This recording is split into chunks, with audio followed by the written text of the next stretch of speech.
पहला टी20 पाकिस्तान टीम का मायूस कुन आगाज। शाहीन 91 रन पर ढेर। कौमी क्रिकेट टीम की क्राइस्टचर्च में बदतरीन परफॉर्मेंस। ओपनर मोहम्मद हारिस और हसन नवाज 0 पर आउट। शाहीन अफरीदी 1, इरफान खान 1 और शादाब 3 रन बनाकर चल दिए। कप्तान सलमान खान ने 18 रन और खुशदिल शाह ने 32 रन बनाए। जहांदाद 17 रन और अब्दुल समद 7 रन बनाकर आउट हो गए। पाकिस्तान के 8 खिलाड़ी डबल फिगर में दाखिल ना हो सके।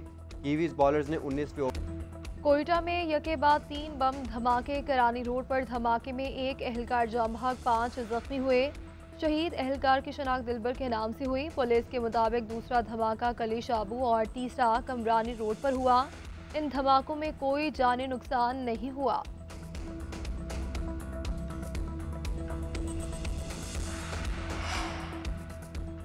जाफर एक्सप्रेस हमले के बाद एतराफ़ के इलाके क्लियर। रेलवे के इंजीनियर डिपार्टमेंट समेत टीम्स ने वाक़े के मकाम का दौरा किया। रेलवे हुकाम का कहना है कि ट्रैक की मरम्मत का काम कल से शुरू कर दिया जाएगा। हमले में मुश्काफ में रेलवे ट्रैक के 382 फीट हिस्से को नुकसान पहुंचा। ट्रैक की मरम्मत में 8 से 10 घंटे दरकार होंगे।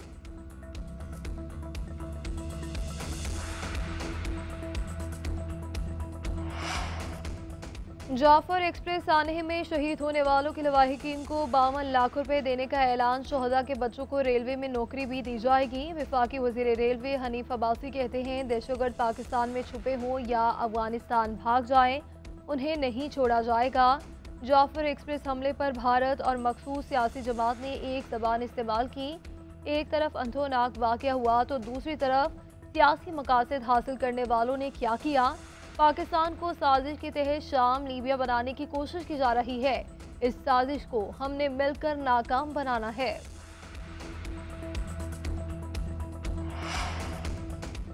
वज़ीर आज़म का पेट्रोल की कीमतें कम ना करके बिजली सस्ती करने का ऐलान।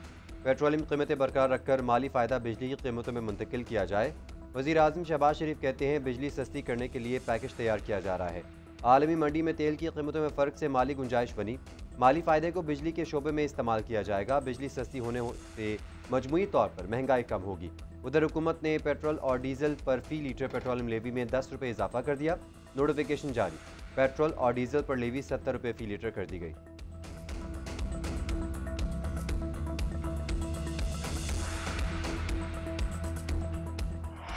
इंशाअल्लाह, चाहे वो आप स्टैनफोर्ड समझ लें, चाहे आप उसको ऑक्सफोर्ड समझें, यानी दुनिया की जो मुमताज तरीन दर्सगाहें हैं या MIT है, उनसे कम दर्जे की यूनिवर्सिटी नहीं होगी। अल्लाह ताला को मंजूर हुआ अगले साल 14 अगस्त 2026 को इसका जो पहला सेक्शन जो है वो इंशाअल्लाह वो ऑपरेशनल हो जाएगा। वज़ीर आज़म शहबाज शरीफ ने दानिश यूनिवर्सिटी का संगे बुनियाद रख दिया। इस्लामाबाद में दानिश यूनिवर्सिटी के 100 एकड़ रकबा मुख्तसर और तकरीब से खिताब करते हुए वज़ीर आज़म ने कहा कि 190 मिलियन पाउंड की खती रकम इस्तेमाल होगी। साबिक चीफ जस्टिस काजी फायज़ ईसा और मौजूदा चीफ जस्टिस याहिया अफरीदी के शुक्रगुजार हैं। काजी फायज़ ईसा ने कहा था कि हमारा इस पैसे से कोई लेना देना नहीं, ये हुकूमत पाकिस्तान का पैसा है। वज़ीर आज़म शहबाज शरीफ सऊदी अरब के 3 रोज़ा दौरे पर बुध को रवाना होंगे। सऊदी वली अहद प्रिंस मोहम्मद बिन सलमान से मुलाकात शेड्यूल।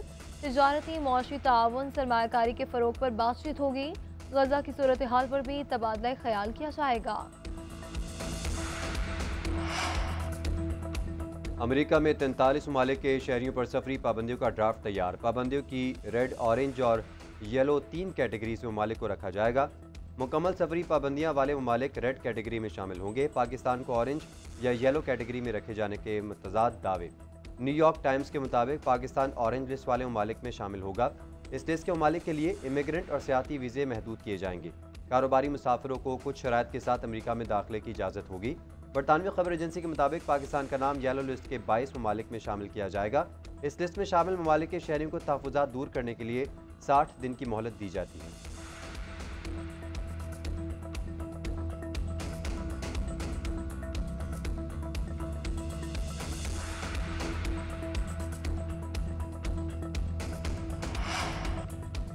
अमेरिका में ग्रीन कार्ड होल्डर को भी डिपोटेशन का खतरा। नायब सदर का कहना है कि ग्रीन कार्ड रखने वालों को अमेरिका में मुस्तकिल रिहाइश का हक हासिल नहीं है। ग्रीन कार्ड होल्डर्स को मुल्क बदल किया जा सकता है। मेरे नज़दीक ये मामला बुनियादी आज़ादी इजहार का नहीं बल्कि कौमी सलामती का है। अमरीकी शहरी इन लोगों से मुख्तलिफ हकूक रखते हैं जो ग्रीन कार्ड होल्डर्स या तलबा हैं। गैर कानूनी तारकीन की तादाद में 95% कमी की जाएगी। आइंदा दिनों में अमल होगा। स्टूडेंट वीज़ा रखने वालों पर भी सख्ती की जा सकती है। किसी की भी मुल्क बदली का फैसला हुआ तो उसे रुकने का कोई हक नहीं।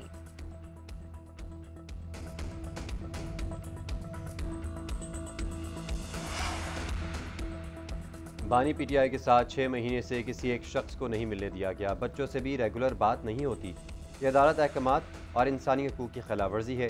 चेयरमैन पीटीआई बैरिस्टर गौहर की गुफ्तगू बोले, हुकूमत के साथ बातचीत से मुतालिक बोले, हमने 4 दिसंबर को मुज़ाकरात के लिए कमेटी बनाई। स्पीकर रियाज सादिक को मालूम है ये मौका हमारी तरफ से ज़ाया नहीं हुआ, हुकूमत ने किया है। मजीद कहा, जाफर एक्सप्रेस वाक़े में फोर्सेस ने बड़े साने से बचा लिया। आर्मी स्कूल की तरह एक और सानिया हो सकता था। सिक्योरिटी फोर्सेस ने बर वक्त कार्रवाई की।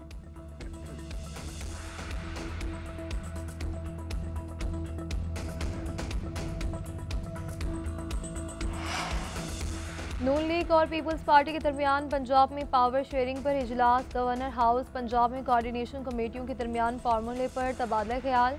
इसहाक डार, आजम नज़ीर तारर, राना सनाउल्लाह, ख्वाजा साद रफीक, मरियम औरंगजेब शरीक हुई। पीपल्स पार्टी से गवर्नर सलीम हैदर, राजा परवेज अशरफ और हसन मुर्तज़ा और दीगर की शिरकत। इजलास के बाद मलिक मोहम्मद अहमद खान और सरदार सलीम हैदर की मीडिया से गुफ्तगू। मलिक मोहम्मद अहमद खान बोले कि पीपल्स पार्टी और नून लीग को विफाक की सियासत करनी चाहिए। सरदार सलीम हैदर ने कहा कि पीपल्स पार्टी अपने डेप्यूटी कमिश्नर या इंतजामी ऑफिसर नहीं लगाना चाहती। हमारा कोई ब्यूरोक्रेट ग्रुप नहीं, सियासत सिर्फ अवाम के गिर्द घूमती है। चेयरमैन बिलावल भुट्टो की ज़ेर सदारत वज़ीर आला हाउस में सिंध काउंसिल का इजलास। दरियाए सिंध पर नहरों के खिलाफ करारदाद इत्तफाक राय से मंजूर। कहा गया, नहरें बनाने का मंसूबा सिंध को बंजर बनाने का मंसूबा है। वफाकी हुकूमत फौरी दस्तबरदारी का मुतालबा करे। दूसरी जानिब पीपल्स पार्टी ने वफाकी हुकूमत की मुतबादिल एनर्जी की नई पॉलिसी मुस्तरद कर दी। शाजिया मरी का कहना है, वफाकी हुकूमत की नेट मीटरिंग के कवानीन में जालिमाना तब्दीलियाँ काबिल मजम्मत हैं। शमसी तवानाई सार्फिन को 27 रुपये की बजाय सिर्फ 10 रुपये यूनिट पर बिजली फरोख्त करने पर मजबूर किया जा रहा है।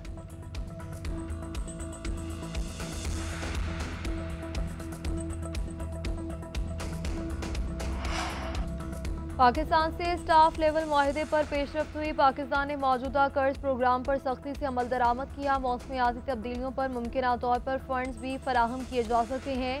IMF का कर्ज से मुतालिक पाकिस्तानी हुकूमत को ग्रीन सिग्नल।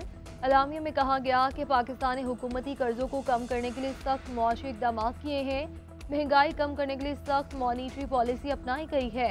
बिजली की पैदावारी लागत को कम करने के लिए इस्लाहात की गई हैं। मुआशी शरह नमू को बढ़ाने के लिए इस्लाहाती एजेंडे पर अमल दरामद किया गया है। वज़ीर ख़ज़ाना मोहम्मद औरंगजेब कहते हैं कि IMF ने अपने बयान में पाकिस्तान की कारकर्दगी को तस्लीम किया। आइंदा दिनों में बातचीत से नताइज मिलेंगे। वफाकी हुकूमत के पास सूबों को रेवेन्यू देने के बाद रकम नहीं बचती। वफाक को कर्जों की अदायगी के लिए मजीद कर्ज लेना पड़ता है। मुल्क को बहुत देर तक इस तरह नहीं चलाया जा सकता। वफाकी वजीर एहसन इकबाल का खिताब, बोले, CPEC आगे बढ़ रहा था लेकिन 2018 की तब्दीली ने CPEC को मुतासर किया। हमने दोबारा हुकूमत में आकर चीन के साथ CPEC फेज 2 शुरू किया।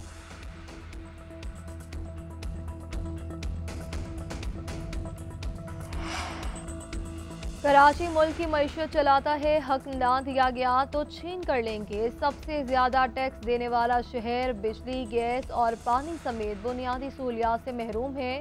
सड़कें भी टूट फूट का शिकार हैं। गवर्नर सिंध कामरान डेसोरी की कराची में मीडिया से गुफ्तगू। कहा कि जिन्होंने ये मुल्क बनाया था वही बचाएंगे। हमें अपनी सफ़ों में इत्तेहाद रखना है। जब हम बात करते हैं तो हमें आईनी इख्तियार याद करवाया जाता है।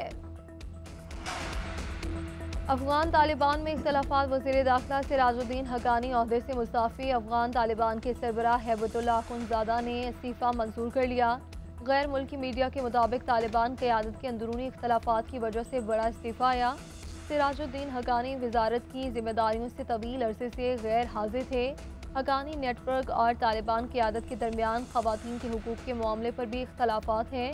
सिराजुद्दीन हक्कानी के मुस्ताफ़ी होने से मुतालिक तालिबान हुकूमत का कोई बयान नहीं आया।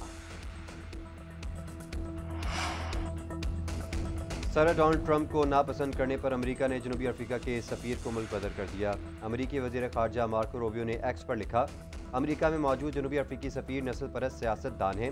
वो अमेरिका और सदर ट्रंप से नफरत करते हैं। इनका वजूद अमेरिका में बर्दाश्त नहीं कर सकते। दूसरी जानिब अमेरिकी सदर डोनाल्ड ट्रंप ने नक़ादों को बदउनवान करार दे दिया। कहते हैं मुख्तलिफ मीडिया इदारे मेरे बारे में 97% बुरा लिखते हैं। मीडिया जजेस पर असरअंदाज होकर कानून तब्दील करने की कोशिश कर रहा है। मीडिया का ये किरदार गैर कानूनी है, इसे रोकना होगा।